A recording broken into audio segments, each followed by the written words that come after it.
M. Diouf, à vous la parole. Amis téléspectateurs, bonjour. Je m'en vais donc vous présenter un cours sur le système d'équation à deux inconnus. Un cours qui concerne la classe de 3e. Chers apprenants, ce qu'on attend de vous, c'est à la fin de la séance, pouvoir résoudre un système d'équation de la forme que nous avons ici par la méthode de substitution, par la méthode d'addition, par la méthode de comparaison, mais aussi et surtout à la fin, les résoudre par la méthode graphique. Pour arriver au système d'équation, le plus souvent, on vous pose un petit problème que vous devez modéliser. Modéliser un problème, ça dépend. Suivant qu'on est en 3e ou une classe supérieure, le modèle peut changer. Mais la manière de modéliser sera pratiquement toujours la même. Ici, nous allons vous présenter un petit problème qu'on va lire ensemble. Une livraison d'une pharmacie en chloroquine et sous forme de tablettes et de petits sachets.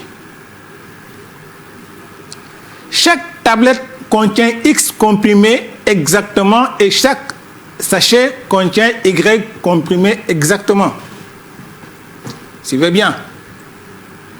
Sachant que 2 tablettes et 3 sachets comptent 14 comprimés et que une tablette et 4 sachets comptent 12 comprimés, trouvez la valeur de X et celle de Y.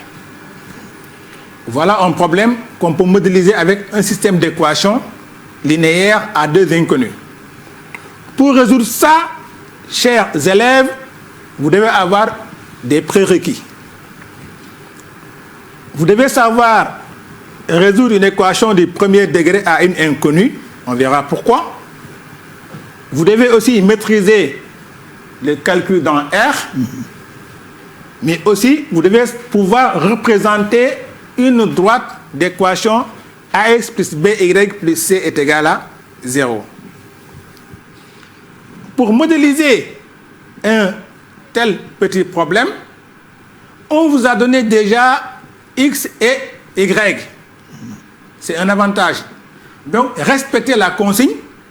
Prenez X comme étant le nombre de comprimés au niveau d'une tablette et Y le nombre de comprimés dans un petit sachet. Si c'est le cas maintenant, eh bien, dites une chose.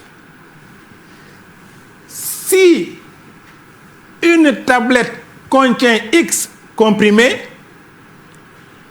combien de comprimés seront dans combien?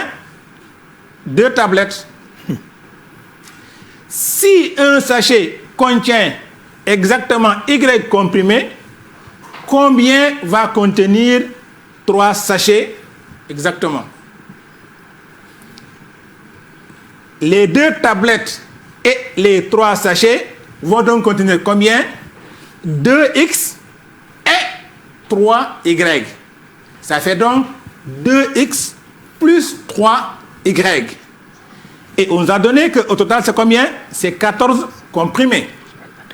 Ça fait donc une équation 2X plus 3Y égale à 14. C'est une première équation. Autre chose, une tablette contient X comprimés. Donc, une tablette va contenir justement quoi? X comprimés. Un sachet contient Y comprimés. Donc, 4 sachets va contenir 4Y comprimés. Et donc, une tablette et 4 sachets vont contenir exactement X plus 4Y comprimés. Or, on nous a dit que le total, c'est combien? C'est 12 comprimés. Donc, X plus 4Y égale à 12. Voilà une modélisation parfaite de notre problème. Il reste maintenant quoi? À trouver la valeur de X et de Y. Pour cela, il faut utiliser des méthodes de résolution. Ici, on va utiliser les méthode que j'ai annoncée tantôt, la méthode d'addition, la méthode de substitution, mais aussi donc la méthode de comparaison. Alors, on va aller avec ces méthodes-là. Pour la méthode de substitution, voilà. Qu'est-ce qu'on fait seulement? À partir de l'équation B, on sort x en fonction de y. Pourquoi, chers élèves? Parce que tout simplement ici, le coefficient de x, c'est 1.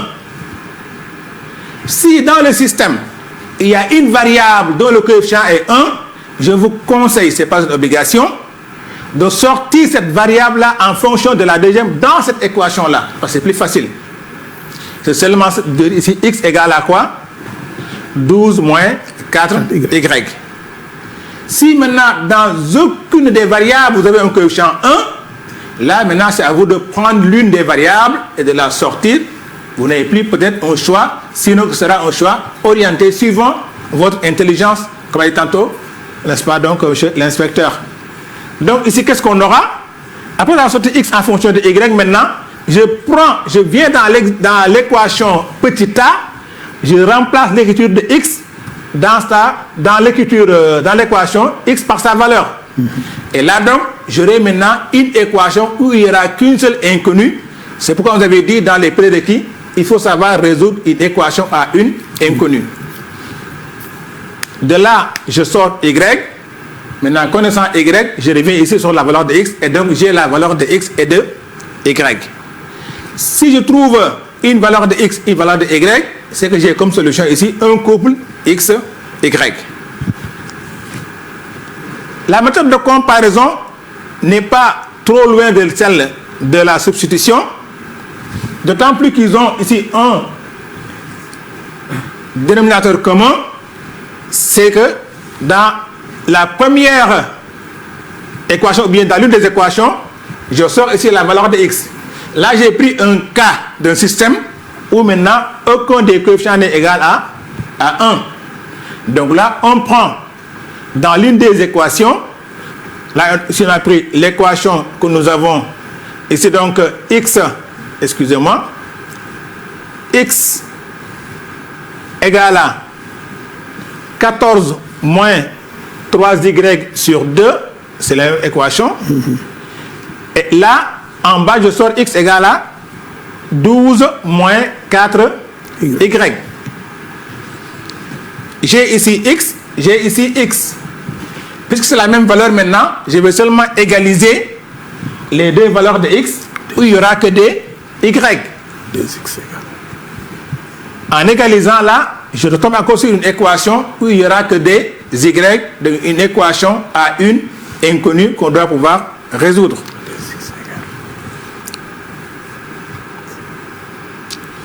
La méthode d'addition, par contre, est un peu différente de ces deux méthodes que nous avons. Puisque là, j'ai un coefficient 2, ici un coefficient 1, il est toujours bon de prendre l'équation où j'ai un coefficient 1 et de l'utiliser donc pour éliminer cette variable-là. Évidemment, s'il n'y a pas un coefficient 1, on n'a pas le choix. Il faudra aussi chercher à éliminer la variable à partir de l'addition. Additionner, c'est quoi? C'est prendre une chose plus une autre. Puisque c'est additionné, donc je dois ici multiplier x par un coefficient qui, additionné avec le 2x, va donner 0. C'est ça qui me permettra d'éliminer le x. Pour avoir ici un coefficient qui multiplié par x additionné par 2x donne 0, je prends seulement ici quoi? Moins 2 qui est l'opposé de 2. Donc, chers apprenants, ce n'est pas très compliqué. Je vais éliminer x. Je prends seulement l'opposé du coefficient de x qui est là. L'opposé de 2, c'est quoi? C'est moins 2. Je multiplie toute l'équation par moins 2. Parce que, attention, une équation ne change pas si on multiplie les deux membres par un même nombre non nul. moins 2 n'est pas nul. Donc je peux ici multiplier toute l'équation par moins 2. J'aurai ici quoi? Moins 2x moins 8y égale à moins 24. Là, maintenant, je vais additionner. J'aurai ici quoi? 2x moins 2x, ça va donner 0. Il va rester seulement ici quoi? Y avec son coefficient égal à quoi? Un nombre, une équation encore d'une seule variable qu'on sait résoudre. Là, maintenant, on sort la valeur de y. Connaissant y, je prends l'une ou l'autre équation, je remplace pour trouver la valeur de x. Si j'ai une valeur de x, une valeur de y, là, alors, j'ai maintenant une solution de mon système. Depuis le début, nous parlons de x et de y comme solution. C'est comme si, pour un système, nous n'avons qu'une solution x et y. Or, tel n'est pas le cas. Dans notre exemple ici, nous cherchons le nombre de comprimés dans une tablette, le nombre de comprimés dans un sachet. Évidemment, là, nous allons tomber sur un nombre x et un nombre y. Il peut y avoir que dans le système, qu'il n'y ait pas de solution. Il peut aussi arriver que dans le système, qu'il y ait une infinité de solutions. Ça va mieux apparaître au niveau de la méthode graphique. Alors, dans la méthode graphique, nous devons tracer deux droites. Nous savons qu'une droite définit une direction. Vous avez à la maternelle appris la direction verticale, la direction horizontale, la direction oblique. Si les deux droites ont une même direction, ça ne veut pas dire que deux obliques. Ça veut dire que les deux droites sont parallèles. Dans ce cas, on a encore deux possibilités. Elles sont parallèles confondues ou elles sont parallèles séparées, donc strictement. Si les droites sont parallèles strictement, dans ce cas, il n'y a pas de solution parce qu'il n'y a pas de point de contact entre les deux droites, donc il n'y a aucune solution. Mais si les droites sont confondues, c'est là on a une infinité de solutions. Tous les points de la droite seront alors solutions. Les cas maintenant qu'on a vu tantôt, c'est les cas où les droites sont séquentes. Dans ce cas, là où les droites se coupent, ce point-là est exactement la solution.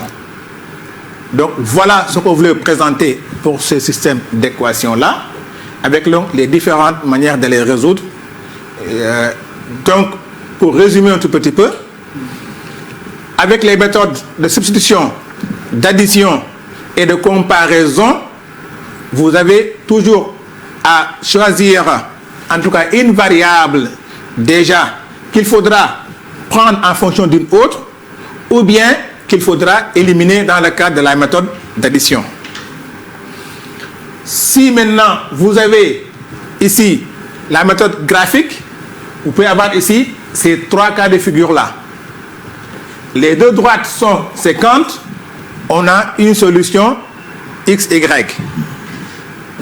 Les deux droites sont parallèles strictement, ici il n'y a pas de solution. Les droites sont confondues, là, tout point de cette droite-là est une solution. Et ce cas-là, vous l'aurez, que ce soit la méthode d'addition, substitution, de comparaison, vous pouvez avoir les solutions sera seulement forcément ici, là ou ici. Voilà donc ce que vous pouvez présenter, chers élèves, en espérant que vous pourrez à la maison, avec les expressions qu'on vous a données, essayer donc de résoudre et de voir dans quel cas vous tombez. Est-ce que vous êtes dans le premier cas, dans le second ou bien le troisième cas? Je vous remercie. Merci beaucoup, Monsieur Souleymane Diouf, professeur de mathématiques. Docteur Massamba, nous nous rendrons...